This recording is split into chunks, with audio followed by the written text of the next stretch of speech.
Amém, glória a Deus. Hoje,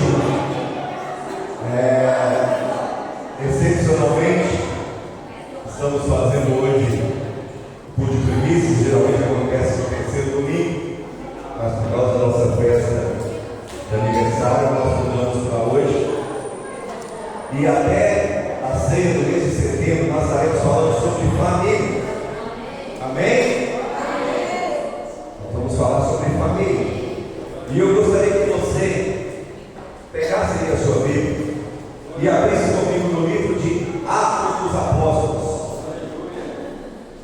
Livro de Atos dos Apóstolos, capítulo 5.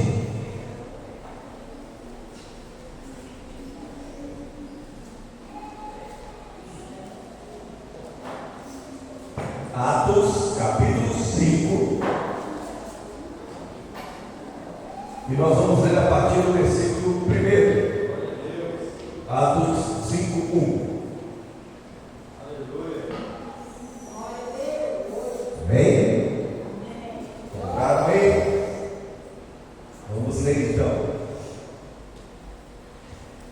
Entretanto, certo homem chamado Ananias, com sua mulher Safira, vendeu uma propriedade e reteve parte do preço, sabendo também sua mulher, e levando uma parte, depositou aos pés dos apóstolos.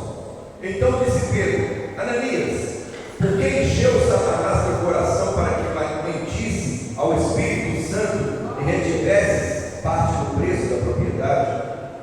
Guardando-a não ficava para ti, e vendida não estava em teu poder? Por que pusesses isso em teu coração? Não mentiste aos homens, mas a Deus.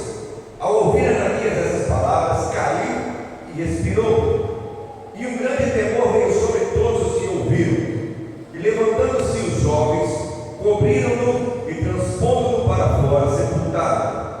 Passando o espaço quase de 3 horas, aconteceu que entrou a sua mulher, e não sabendo o que acontecera. Então Pedro perguntou-lhe: dize, vendestes, portanto, aquela propriedade? E ela disse: sim, portanto. E Pedro lhe disse: por que é que vós combinastes provar os Espíritos do Senhor? Eis aí a porta dos pés que sepultaram o teu marido, e levarão a ti. No mesmo instante ela caiu aos pés dele e expirou. E quando os jovens entraram, acharam-na morta e a sepultaram junto ao seu marido. E sobreveio grande temor a toda a igreja e sobre todos os que ouviram essas coisas. Pai, em nome de Jesus, que o Senhor, ó Deus, traga para nós discernimento espiritual para compreender a tua palavra. Fala, Senhor, aos nossos corações nessa noite, que eu seja instrumento nas suas mãos, que o Senhor cresça e que eu diminua, que o Senhor cresça e que eu diminua, que o Senhor cresça e eu diminua, e que a tua palavra, Deus, seja pregada na íntegra, de acordo com a tua revelação, em nome de Jesus. Amém e amém. Pode, por favor, se assentar.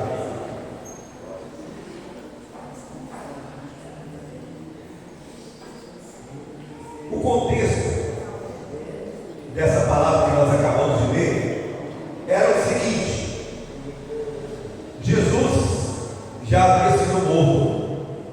Jesus já havia ressuscitado, Jesus já não estava mais entre os discípulos, e agora os discípulos estavam pregando e trazendo as boas novas do Evangelho, falando tudo aquilo que Jesus havia nos ensinado para falar.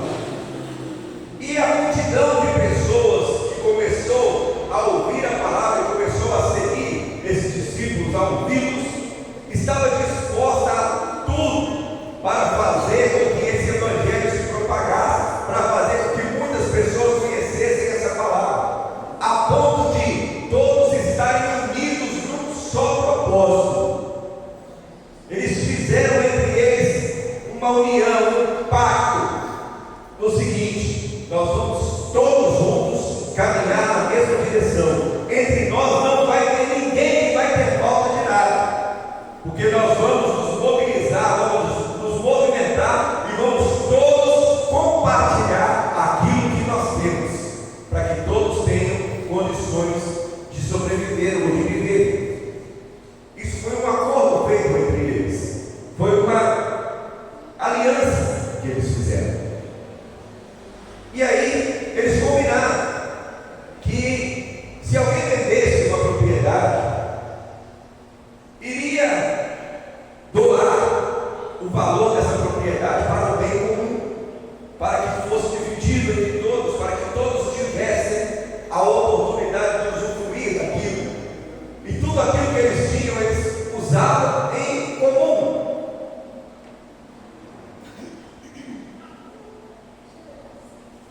Que bom se todos os servos de Deus entendessem esse propósito, entendessem esse alvo, e vissem o seu irmão passando por dificuldade, estendessem a mão e o ajudassem. Vissem uma família precisando de ajuda, estendessem as suas mãos e o ajudassem. Hoje é domingo de primícias.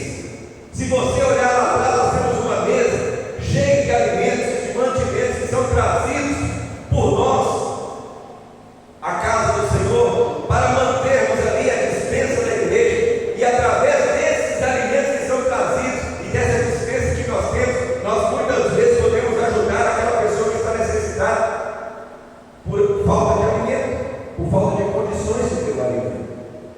Por isso que é importante nós trazermos o alimento dos cultos de primícia, para abastecermos a nossa dispensa, porque isso serve para abençoar a vida dos nossos irmãos e a vida das pessoas que nos procuram. Isso é o que estava sendo pregado e ensinado pelo povo, pelos discípulos ao povo nessa época. Jesus já tinha ido, mas eles estavam sendo ensinados a compartilhar e a partilhar tudo aquilo que eles tinham. Pastor, mas o que isso tem a ver com família? Tem tudo a ver com família, porque família é aquela que, mesmo na dificuldade, ela está unida. Mesmo na dificuldade, na adversidade, eles estão juntos. Pastor, mas eu tenho família e a minha família não é assim não. A minha família é cada um por si, Deus por todos, cada um por si vive. Pois é, esse é o conceito que Satanás colocou no meio da humanidade para tentar atrapalhar o plano de Deus, que é família.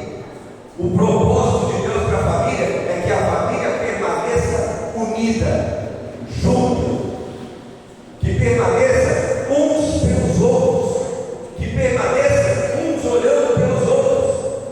E aí isso nos faz refletir o seguinte: eu e você, enquanto servos de Deus, nós somos parte da mesma família. Nós fazemos parte da mesma família, temos o mesmo Pai, somos herdeiros da mesma herança, co-herdeiros com Cristo através da morte dele na cruz do Calvário. Mas por que é que muitos de nós, enquanto famílias, não olhamos pelo nosso irmão e o deixamos passando por situações difíceis pelo caminho? Por que é que nós, enquanto famílias, muitas vezes falamos: olha, eu não consigo olhar na cara do irmão fulano de tal, porque o meu santo bate com ele? Misericórdia. Misericórdia. O santo que tem que prevalecer na sua vida, na minha vida, na vida de todos nós, é o único santo, o santo de Israel.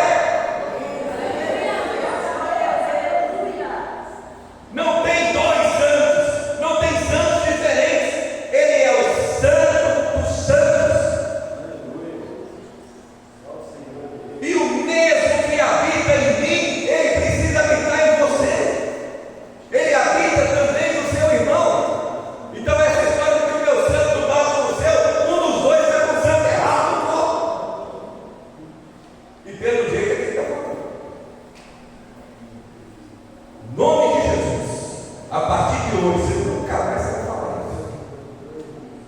Se você tinha o hábito de usar esse verbete, de usar essa palavra, a partir de hoje você nunca mais vai falar isso. Porque o santo que está dominando e habitando dentro de você é o santo de Israel, é o mesmo que habita dentro de mim e que habita dentro dos filhos do Senhor. Mas eles tinham feito esse trato, eles tinham feito esse acordo, e de repente apareceu um homem chamado Ananias. Ananias estava no meio deles. Ananias estava no meio do povo. Ele andava no meio daquele povo. Ele sabia de tudo que estava acontecendo. Ele estava vivenciando tudo que estava sendo feito. Ele estava vivenciando tudo que estava sendo pregado, toda a palavra que estava sendo dita. Então ele estava ciente de tudo que estava acontecendo. Só que Ananias quis ser mais esperto do que os outros. Ele quis ser mais inteligente do que os que estavam ali. Porque o negócio é o seguinte: tudo que é tratado não sai caro. Sim, Ana? Foi combinado, foi tratado. Se foi tratado, não sai caro. Se você tratar alguma coisa com alguém e depois, quando você for comer aqui, você diz: nossa Deus, vou tomar prejuízo. Mas se você é uma pessoa de palavra que tem firmeza naquilo que você faz, mesmo tomando prejuízo, você vai fazer. Depois você pode até conversar com a pessoa e falar: olha, nós combinamos esse preço, mas depois que eu fiz, eu vi que não dá para ser. Será que nós poderíamos mexer no preço? Será que nós poderíamos mexer nas condições? Você pode conversar isso, combinar com a pessoa, mas precisa ser combinado. Porque a partir do momento que você fez um trato, você precisa cumprir esse trato. Eu sempre falo o seguinte: ninguém é obrigado a fazer nada. Sim ou não? Você não é obrigado a fazer nada. Você não é obrigado nem a servir a Deus. Você não é obrigado a fazer nada. Mas a partir do momento que você assume o compromisso que você vai fazer alguma coisa, você se torna obrigado a cumprir. Porque você assumiu o compromisso. E Ananias estava naquele propósito junto com aquelas pessoas. Ele sabia tudo o que estava acontecendo. E aí o que aconteceu? Ananias foi lá, vendeu uma propriedade que ele tinha e pensou consigo: eu não vou dar esse dinheiro todo para aquele povo lá, não. Vou dar esse dinheiro todo lá na igreja de jeito nenhum. Ninguém sabe por quanto eu vendi a propriedade. Eu dou uma parte lá e falo que eu vendi por isso e está tudo bem. E ninguém vai ficar sabendo que eu vou ficar com uma parte para mim.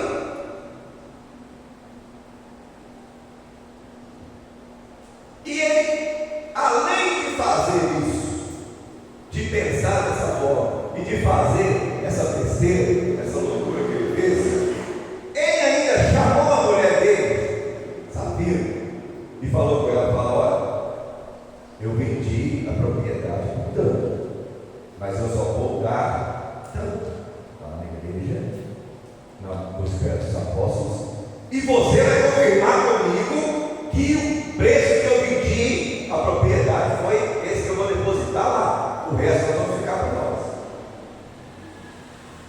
E aqui eu quero que você reflita numa coisa. Nós estamos falando sobre família. Família precisa estar unida. Família precisa ter um pensamento só. Família precisa ter um objetivo só. Família precisa caminhar na mesma direção. Mas para a coisa certa.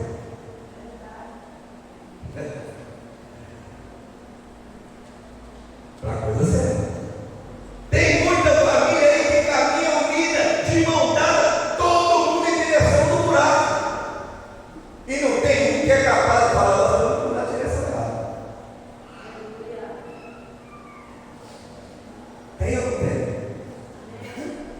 família desse jeito.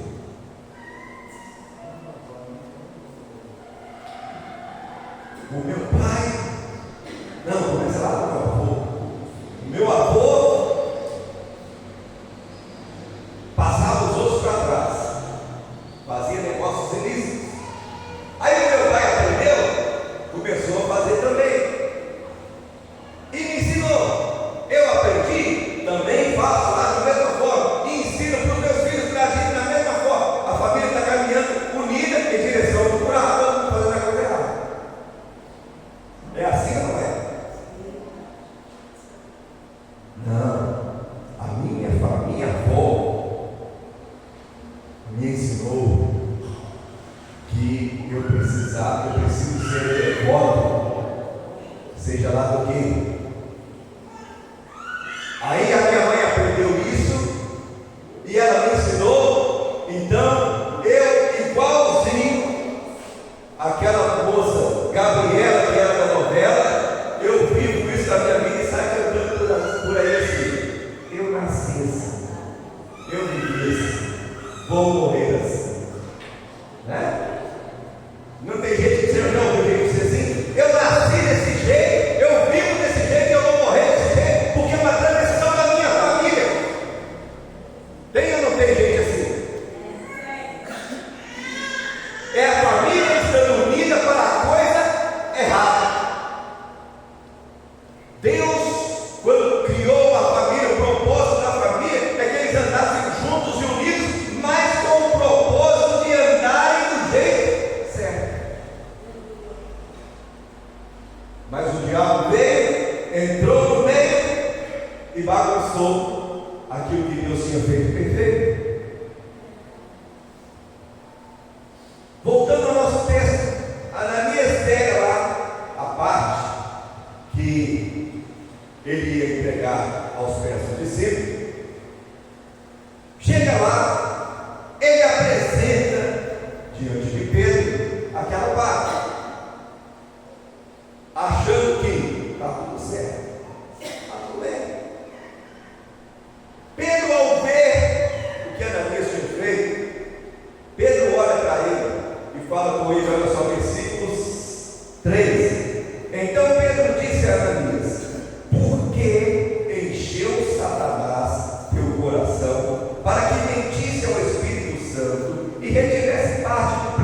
a sua esposa a vida toda.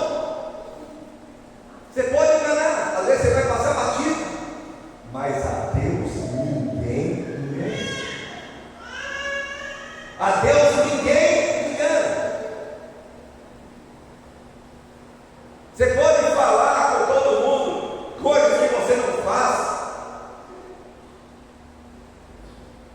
como se fizesse. As pessoas vão acreditar em você, e você vai estar mentindo. Aí você pode enganar as pessoas, você está enganando também a si mesmo, e está pensando que está tudo bem, mas não está, porque quando você engana o seu irmão, quando você engana a família, você está enganando a Deus. E a Deus ninguém engana.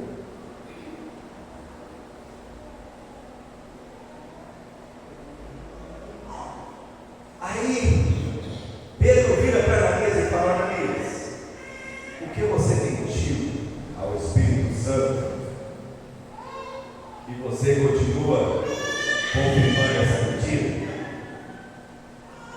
você vai morrer. Porque você teve a oportunidade de se arrepender e não arrependeu. Então agora você vai morrer. E Ananias caiu dentro do templo. Você já pensou se Deus hoje agisse como na dispensação da lei, e quando você viesse aqui diante desse altar, depositar a sua oferta ou o seu dízimo, e você estivesse enganando alguém, você estivesse tentando passar alguém para trás, você estivesse enganando as pessoas, achando que está tudo certo, na hora que você depositar o seu envelope, você caísse tudo aqui para trás, você já pensou nisso? Como é que ia ser? A gente ia ter que contratar um caveco para ficar ali na porta, porque todo dia cai gente. Porque a nossa natureza humana nos faz pender para a coisa errada, mas nós temos que sacrificar a nossa carne e não deixar o diabo entrar no nosso coração e tomar conta do nosso coração, como ele fez com Ananias, porque o engano que ele pensou que estava fazendo aos homens, ele não estava fazendo só aos homens, ele estava fazendo com o Espírito Santo. Pastor, mas se eu não estiver enganando alguém na minha casa, não tem nada a ver com o Espírito Santo, não, estou enganando só aquela pessoa. Ah, é? Você acha mesmo? Você acha mesmo? Pastor, eu estou enganando, a pessoa que eu estou enganando nem crente não é. A pessoa que eu enganei, que eu passei para trás, ela não é cristã não. Então, está tranquilo. O Espírito Santo tem nada a ver com essa história. Ela pode não ser, mas você é o templo do Espírito Santo. E o Espírito Santo que habita dentro de você, ele não coaduna por mentira. Ele não coaduna por engano. Isso de passar os outros para trás é coisa da natureza humana vinda através de Satanás.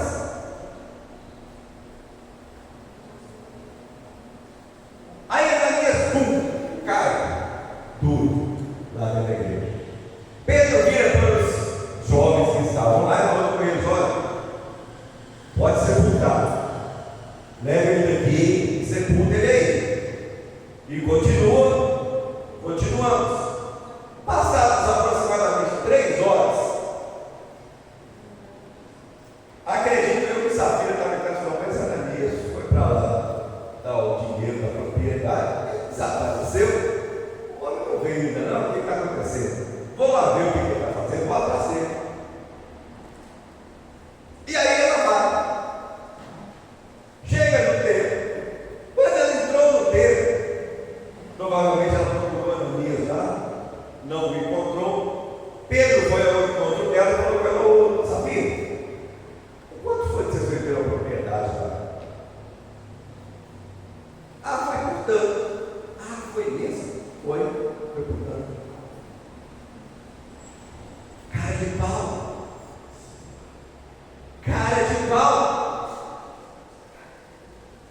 Se ela lá no começo, quando Ananias falou com ela, queria vender a propriedade, queria dar só uma parte para a igreja, para aquilo que tinha sido combinado, se ela falou para Ananias, eu não concordo com isso não, porque não foi isso que nós combinamos.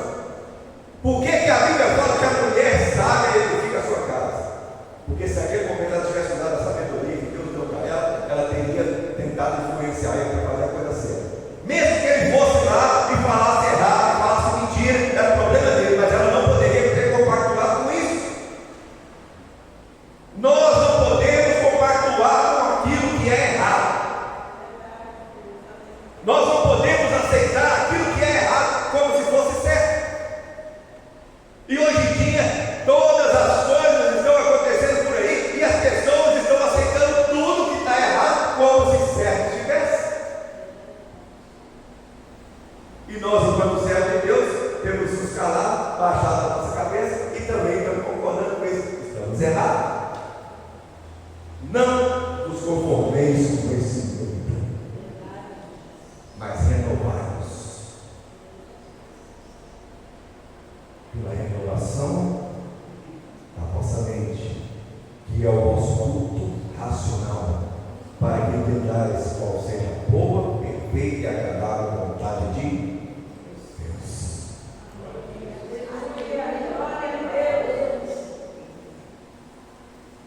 Se era na hora de ver o Ananias ou Safira, quando vocês venderam a propriedade? Ô Pedro, nós vendemos por tanto. Ah, mas o Ananias falou que foi por não. O valor que foi vendido foi esse. Agora, o que Ananias falou para você? Aí é com ele. É problema dele. Mas não. Ela preferiu firmar no compromisso que ela fez com Ananias para a coisa errada, do que firmar no compromisso que eles tinham feito com a congregação através do poder do Espírito Santo. Sabe o que a Bíblia fala? É melhor agradar a Deus do que os homens. Você está vendo como é que as coisas se encaixam dentro da Bíblia? As coisas dentro da Bíblia se encaixam porque é assim mesmo. Mais vale obedecer a Deus do que aos homens. Aí quando a Safira vai e fala isso com Deus, ou aliás, com Pedro, falou: Pedro, foi isso aí que nós entendemos. O Pedro falou: pois é, você está vendo esses camaradas aí? Eles são os mesmos que foram lá sepultar Ananias, e eles vão te levar aí. E ela, pum, caiu duro. Queria tanto ficar com Ananias, queria tanto compactuar com ele, queria tanto estar junto, que ele é todo errado, e foi sepultado do lado dele. Ficou com ele, do ladinho dele na cobra. Você é servo do Senhor. Você é templo do Espírito Santo. Ainda que a sua família não esteja caminhando com você no Evangelho ainda, não esteja caminhando com você nesse propósito ainda, você precisa ser a luz lá dentro da sua casa. Você precisa ser o sal que vai temperar o ambiente da sua casa, da sua família. Eles estão todos errados, mas eu não vou agir errado porque eu sou servo do Deus vivo. Eu vou agir da forma certa. Eu vou continuar fazendo a coisa certa. Porque quem precisa entender as coisas e começar a acompanhar o outro é aquele que está errado, que tem que acompanhar o que está certo. Não é o que está certo acompanhar o que está errado. O que está errado precisa acompanhar o que está certo. Se você é servo de Deus, você precisa ser testemunho e você precisa ser exemplo para que aquelas pessoas da sua família que ainda não aceitaram Jesus, não conhecem Jesus e não caminham nesse mesmo caminho que você, eles possam ver algo diferente em você e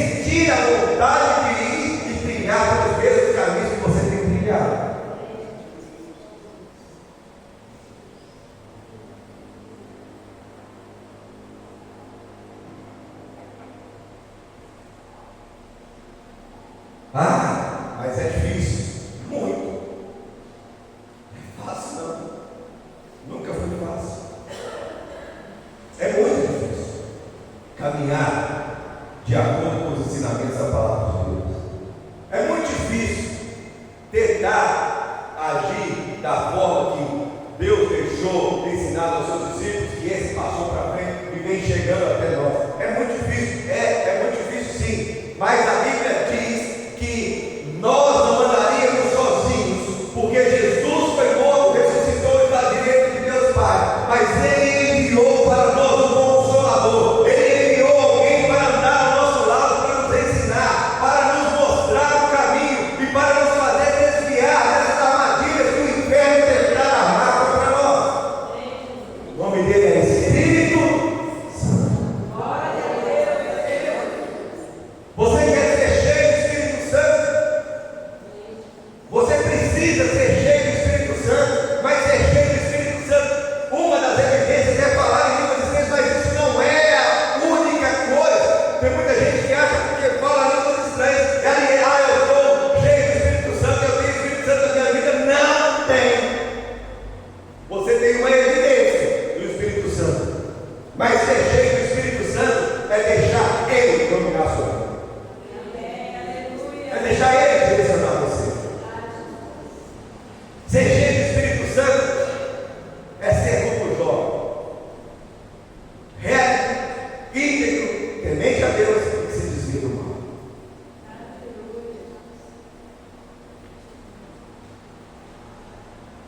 Pastor, você está falando sobre essa mensagem só para falar sobre dinheiro? Não.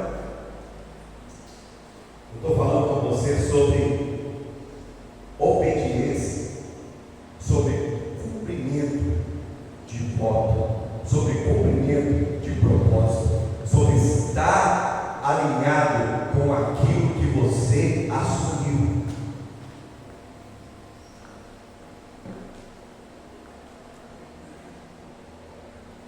Hoje vou lá na igreja não. Estou cansado, preciso dar o pastor. Vai estar lá, meu líder vai estar lá, eles resolvem lá, eu falo, invento uma desculpa aqui, falo com ele, está tudo bem. Direito seu. Mas cuidado com a desculpa que você vai inventar aí, porque você não vai pegar no seu líder, no seu pastor, você vai estar ligado a Deus. Porque o propósito que você fez de servir a Deus na casa do Senhor foi com Ele, antes de fazer com o seu líder, antes de fazer com o seu pastor.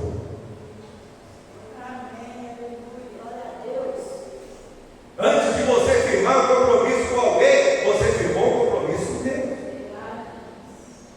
Ou pelo menos deveria ter sido assim. Quando você é convidado para subir um carro, quando você é convidado para subir algo na casa do Senhor, para fazer qualquer coisa, a primeira coisa que você precisa fazer é colocar diante de Deus e perguntar para Ele: Senhor, é isso que o Senhor quer de mim? E quando você faz isso, você está assumindo um compromisso com Deus. Fala: Senhor, é isso que o Senhor quer de mim? Deus vai falar com você: sim. Então, Senhor, me capacita, me dá força, me dá condições de eu cumprir isso. Aí quando você assume, você esquece de Deus. Você começa a agir de acordo com a sua própria vontade,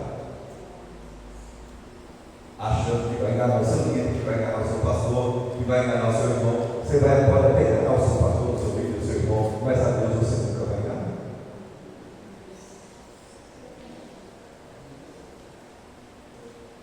Hoje, especialmente hoje, culto de primícias, é quando primícias quer dizer os primeiros frutos. É quando nós entregamos, ou devemos entregar a Deus, os primeiros frutos do nosso trabalho, os primeiros frutos do nosso compromisso. E tem muita gente que acha que não é só mais um culto. Não é só mais um culto. É um culto diferente. É um culto especial. Culto especial é só Santa Ceia. Todos os cultos são especiais, porque em todos os cultos a presença de Deus é manifesta no nosso meio. Ele está aqui todos os dias. O culto de primícia é especial, sim.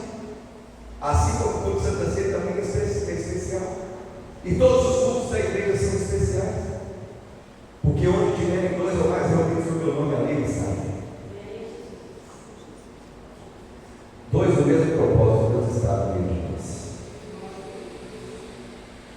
E nessa noite eu já vou terminar, mas eu quero deixar para você uma reflexão acerca desse texto que nós temos. Não se engane. Você pode enganar quem você quiser. Você pode fazer tudo o que você quiser, achando que está certo, mesmo sabendo que está errado. Mas a Deus você não vai enganar. Ao Espírito Santo você não vai enganar. E hoje ainda Deus está dando oportunidade para o seu povo de se arrepender, assim como ele deu para Ananias, oportunidade de se arrepender, e Ananias não quis se arrepender por causa disso e morreu. Deus está dando hoje a oportunidade para você se arrepender. E se você não se arrepender e continuar transitando pelo caminho errado, infelizmente o seu final será de morte. Mas o que Deus tem para você nessa noite é vida, e vida em abundância, vida eterna.